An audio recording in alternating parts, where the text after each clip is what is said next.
আসসালামু আলাইকুম সবাইকে। কে কী করছেন না করছেন, বেবিগুলোকে দেখতে আসলাম। বেবিগুলো ঠিকঠাক আছে কিনা। আজকে আমি খাবার পানি দিইনি, আমার মেয়ে দিয়েছে খাবার পানি, তো ঠিকই আছে এখন আপাতত।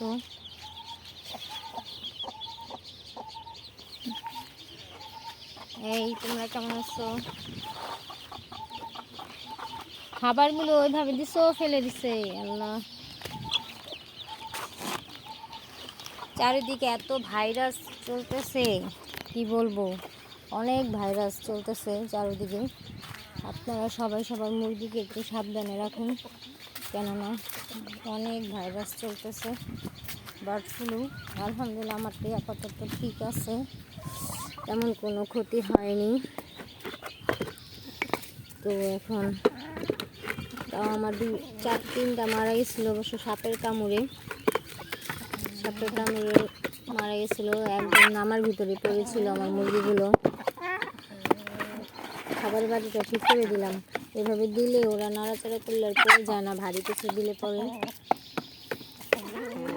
এই হচ্ছে আমার মুরগিগুলো, ভয় পায় না, দেখেন কাছাকাছি ঘুরে।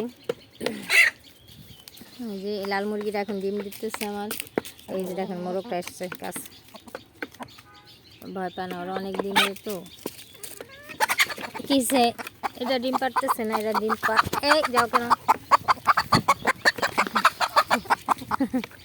ওর নাম পিঙ্কি, ওর নাম আমরা পিঙ্কি রাখছি। ওর আলহামদুলিল্লাহ বয়স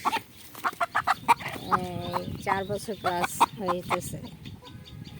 প্রথম দিন থেকে 6 মাস, প্রথম 6 মাসের পর থেকে আমার খামারেও আছে যুক্ত। 4 মাস বয়স হয়ে গেছে, 4 বছর প্লাস, সরি। দোয়া করবেন সবাই। এই যে এক মোরগ, ওর বয়স ওর পরের ধাপে, ও 3 বছর প্লাস। এই মোরগটার পায়ের গোড়ালি দেখলে বুঝতে পারবেন, ওর পায়ের গোড়ালি দেখলে বোঝা যায় বয়স কেমন। ওকে, খোদা হাফেজ, সব ভালো থাকবেন, সুস্থ থাকবেন, অন্য চ্যানেলের সাথে থাকবেন। সবাইকে শুভেচ্ছা।